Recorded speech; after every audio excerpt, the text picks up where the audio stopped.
Hello, everyone. Happy Black Music Month and happy Pride Month. Hope you all are having a good both months. And then Juneteenth is next week. And I do have an idea for that, um, to celebrate Juneteenth, as always. And then, as always, obligatory self promotion. What if I ruled the world? Poem inspired by music, written by me, your boy. If you want to support a Black person during Black Music Month, and I feel like I said this in the last video. There are some sapphic love poems in here. Check it out. As always, you can see my ugly arm in the camera view. But let's get into the video. So today we're going to talk about Janelle Monae's discography. And if you did not know, she is pansexual and non-binary, but she goes by she slash them slash her. You know what I'm saying, slash they. So I'm going to be calling her she the whole video. But that is the LGBTQ of this video. So she was born Janelle Monae Robinson on December 1st, 1985. She's an American singer, rapper, and actress. She was born in Kansas City, Kansas, which, this is very random. I was in Kansas City, I want to say it was Kansas, for the last stop of the Renaissance tour with Beyonce, and there was like nothing there. But Beyonce. But I mean, me and my friend had a good time. But it was really interesting to go there. So I think I have actually been to her hometown. She was raised in Quad Doro, a working class community of Kansas City. She received 8 Grammy nominations and has won a Screenwriters Guild Award and a Children's and Family Emmy Award. Okay, I have to see what she won those for. Monae has also been honored by the ACASCAP Vanguard Award, as well as listed as Rising Star in 2015 and the Trailblazer of the Year Award in 2018 from the Billboard Women in Music. She signed to Atlantic Records as well as her own imprint, the Wonderlands Art Society. Her music career began in 2003 upon releasing her demo titled The Audition. In 2007, she publicly debuted her conceptual EP titled Metropolis Suite 1, The Chase. Peaked at number 2 on the U.S. Top Hot Seekers chart, and in 2010, through Bad Boy Records, she released her first full length album, The Arch Android, a concept album and sequel to her first EP, which we're going to talk about that today. In 2011, she was a featured vocalist on Fun's single "We Are Young," which was certified diamond from the recording, the RIAA. We're going to go with that. Topping the charts in more than 10 countries and garnering Monae a wider audience. Her second studio album, The Electric Lady, came out in 2013, debuted at number 5 on the Billboard 200, and served as the 4th and 5th installments of the 7-part Metropolis concept series, which I have seen. We're going to talk about the albums, but I might not talk about all of the interludes, but some of the interludes are like instrumentals, so it's like the overture, like kind of like the theme song, and they have like their different parts to them. All right, and then where was I? Lost where I was in the wiki that I've copied. Oh, here we go. And then her third studio album, Dirty Computer, also a concept album, released in 2018 to widespread critical acclaim. It was chosen Best Album of the Year by several publications and earned her 2 nominations at the 61st Grammys, including Album of the Year, if I can talk. It was accompanied by a science fiction film of the same name. It peaked within the top 10 of the Billboard 200, further promoting Monae's Dirty Computer tour, and she promoted it with her tour. I would love to see her on tour. In 2022, she wrote the cyberpunk story collection, The Memory Librarian, and Other Stories of Dirty Computer, based on the album, which I would love to read. She's also ventured into acting, which I just saw her in Is God Is, and her character pissed me off. That's all I'm going to say about it, because I think you should watch it if you haven't. I'm hoping it'll be on streaming soon, even though I hated the ending. I'm not gonna ruin anything about it, but I recommend watching it. Everything before the ending, I was cool with for the most part. Um, Now where was I? What was she in? So they're talking about. Okay, she was in the films Moonlight, which I saw, and Hidden Figures, which I also saw. Where she portrayed engineer Mary Jackson in Hidden Figures. She was nominated for some stuff. She also starred in the movie Harriet and Glass Onion, and in the television series Homecoming, which I have not watched. In 2022, she won her first Children in Family Awards Outstanding Short Film Short Form Program for her role in the TV series We the People. That's what she won the Emmy for. That's a lot about her. So we're gonna go over all of her albums. We're gonna review all of them, and as always, I'm gonna tell you my favorite songs, least favorite songs, and my overall opinion. So her first album is The Arch Android. It was released May 18th, 2010. The genre is progressive soul, alternative R&B, psychedelic pop, and psychedelic soul. Where can you stream it? All these are going to be all the same. You can stream them in the same places. YouTube Music, Apple Music, Pandora, Deezer, if I can talk, iHeartRadio, Spotify, SoundCloud, Amazon Music. As always, I listen to it on Apple Music. And the vibes, I feel like it was otherworldly, funky, and whimsical. So I'm gonna go over my favorite songs. So Dance or Die. I think this was the second song. Um and featuring Saul Williams, and it does a great job painting the portrait of the theme of the arch android, bringing the people in Metropolis together. Very vivid imagery. Uh and then Saul is a good feature too. I think he's a really good feature on here. And then Faster.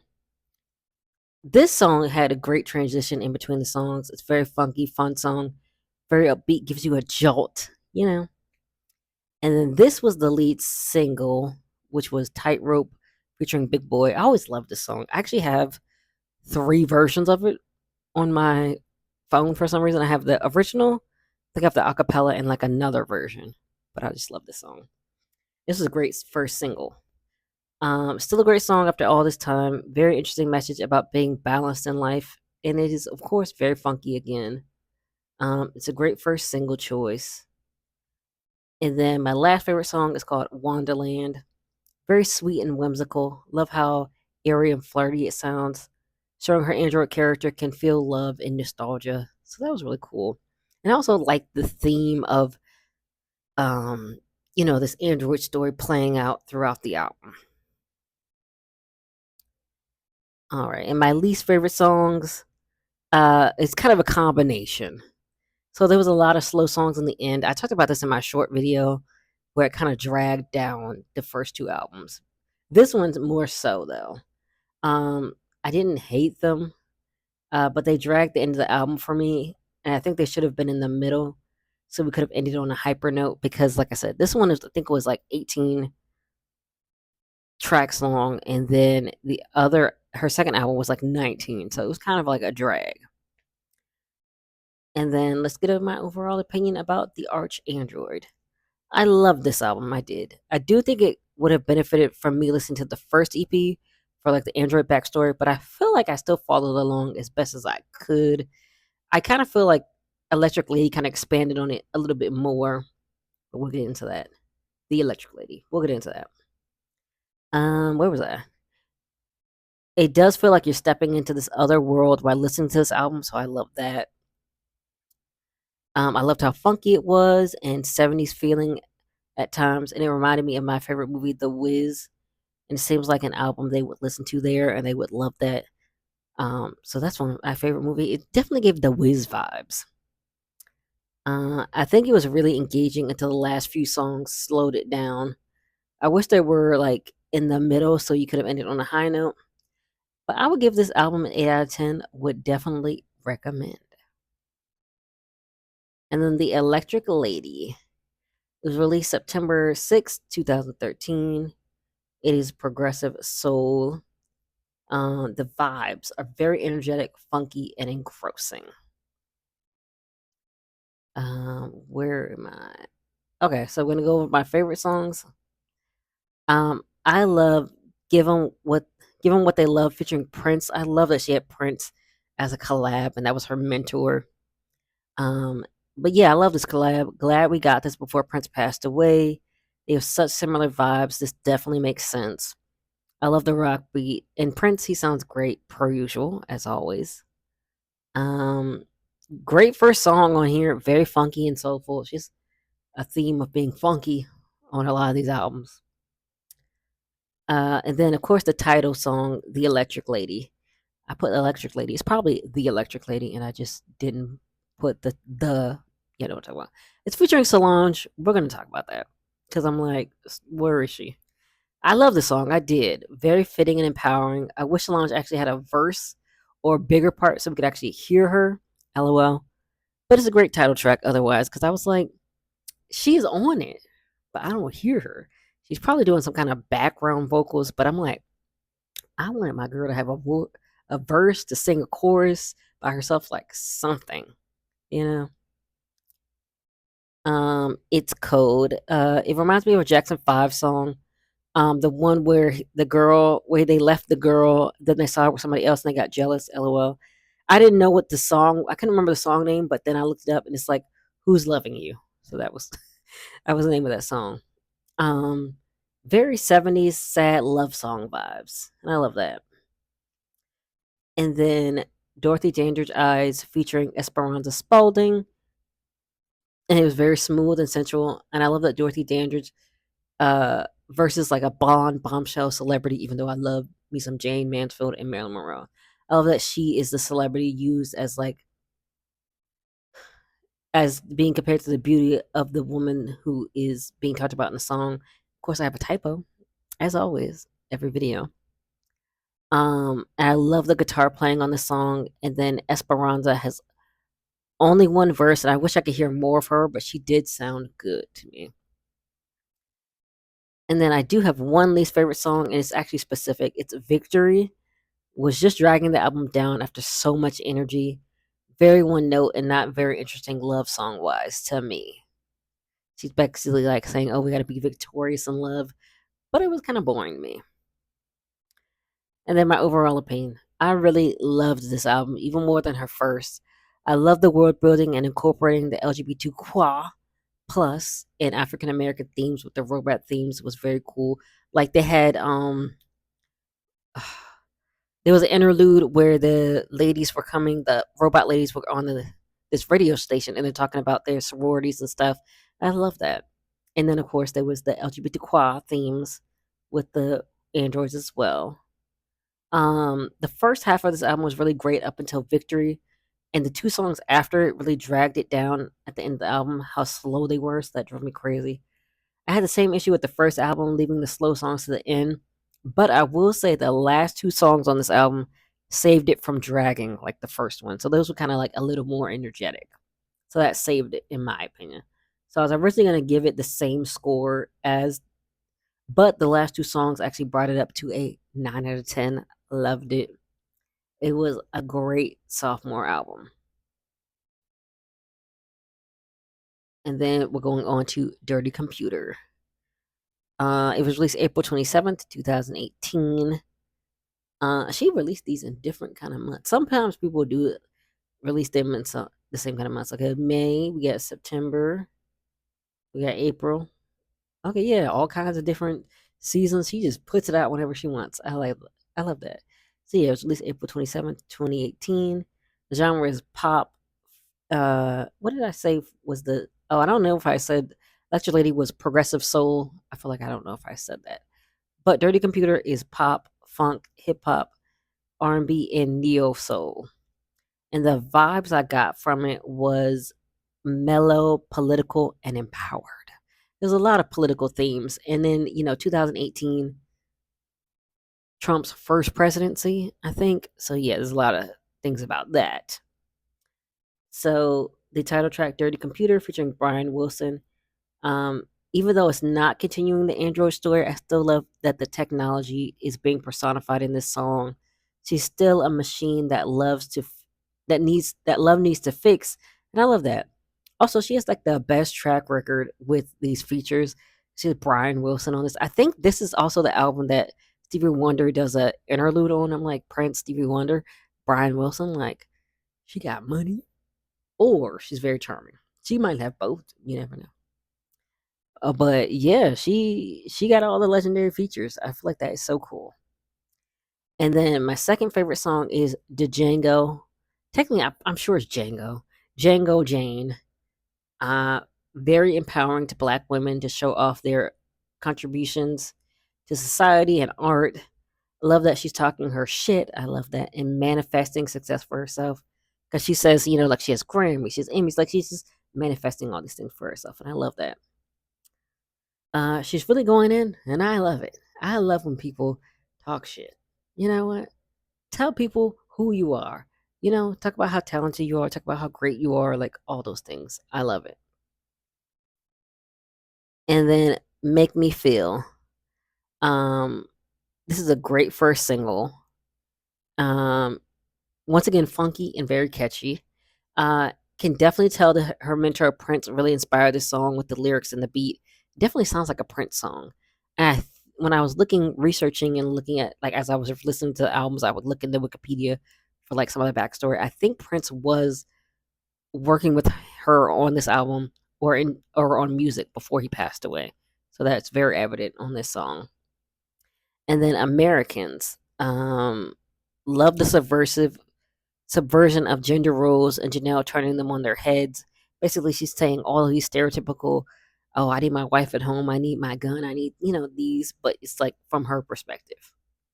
I love the speech at the end, which is basically like, if everyone is not free, then no one is free, basically. He's saying if this person's not considered American, then I'm not American. It's that kind of thing. And I love that. And it's so true. America says we're so great, but so many people are mistreated and not equal. And I actually did not have any least favorite songs on here. Um, but here's my overall opinion. I love the political messages and sexual awareness messages in this album. Janelle Monae said she wanted people to get to know her without using the android as a persona for her beliefs.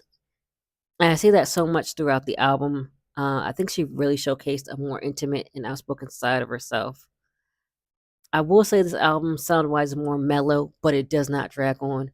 It's actually this album and her last album are only 14 songs long, which is still kind of long for people's attention spans now, but it's fine. Uh, I think the length of this album was perfect. Oh, I just talked about that. I did love this album, but I still love The Electric Lady the most so far. So we'll get an 8 out of 10. And then I've already technically reviewed this. If you wanted to see like an entire review, which I'm going to re-review it anyway, because I feel the same way about The Age of Pleasure as I did when I first, well, no, that's not true. So some things are going to change.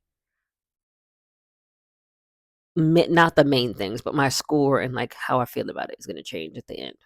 So the vibes for this, oh, let's go over. It was released June 9th, 2023. So 3 years ago. Oh yeah, almost to the. Oh no, it would have been from yesterday because I'm recording this on Wednesday night. Uh, the genre is Afrobeat, reggae, and soul, and the vibes are confident, sensual, and free. And then my favorite songs are Champagne Shit, very fun party song. Sounds like Janelle Monae wants to have a good time and be drunk. I mean, who doesn't want to be? I mean, I guess some people do, but you know what I mean.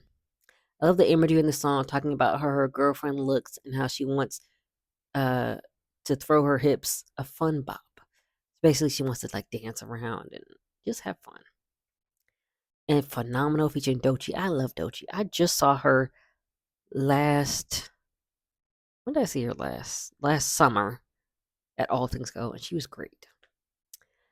Uh, this song reminds me of A Good Way of Alien Superstar by Beyonce in a way that is like the same confident and gay vibes. And the song is just so fun when you want to have a pick me up and feel better about yourself. Very groovy, Vogue-esque, Vogue vibes. Doechii is a great feature and holds her own. Like I said, I love me some Doechii. She's great. Lipstick Lover, which was, I think, the main single. Should have looked that up, but I'm pretty sure that was the main single. Of course, I love me some alliteration. I also love this single from the first time hearing it. I love the reggae sound and the laid back vibes of the song. Like you could tell, she appreciates her lover and wants to enjoy her time with her lover. I think the song is such a cute pop. I really love it. Now it's stuck in my head, but there's nothing wrong with that for me. And then The Rush featuring Nia Long in I always Amare. We're gonna go with that. So sorry if I'm butchering her name. Very sensual and captures perfectly when you really want someone. You just die for them. I love Nia Long's spoken word intro in her throughout the song. She found very sensual, very sexy.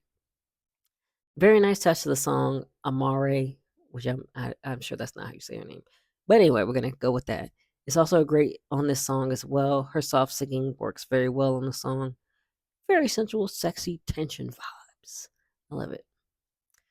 I do have one least favorite song, and it's like not because the song is actually bad. It's called Ooh La La featuring Grace Jones, which I thought was going to be an actual song and not just an interlude with Grace Jones, which I mean, hey, once again, a legendary feature. She still got Grace Jones on the album, so I mean, a win is a win, lol. I would have preferred a full song with them, but it's just Grace talking French, which I mean, I'm not saying it's bad. She sounds great. She sounds sexy, but I'm like, would have nice to hear her sing it. And then my overall opinion, I really enjoyed this album. I didn't have any songs I hated. I actually enjoyed most of the songs. I always, what does it say? I always count how many songs I like to determine my rating, so I counted a lot of songs. I love that this album is so fun. I guess I meant to say I counted a lot of songs that I liked. I love this album. That this album is so fun, sexy, and relaxing. Just being yourself, loving who you want, and having a good time. It's really all it's about.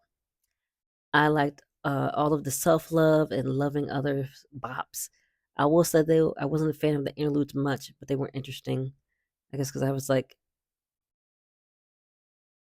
I don't think there was probably that many, but I don't know. I just like to get to the music. You know what I mean? But some interludes can be good if they actually go into the song and make sense. Um, Especially since a lot of artists don't do interludes anymore, and if they do, they don't transition well to other songs. But these did transition at least very well. Almost too well though, because I thought some were still part of the previous songs. LOL. Uh, Beyonce does this also really well, like where one song transitions into another one. But these ones on here, it kind of just sounded like the song just kept going. And I was like, oh, song 6 minutes long. No, it's not. It's actually 4 or 3, and then the interludes come on. So that was one thing. Um, I really enjoyed this album, and now I'm gonna change my rating.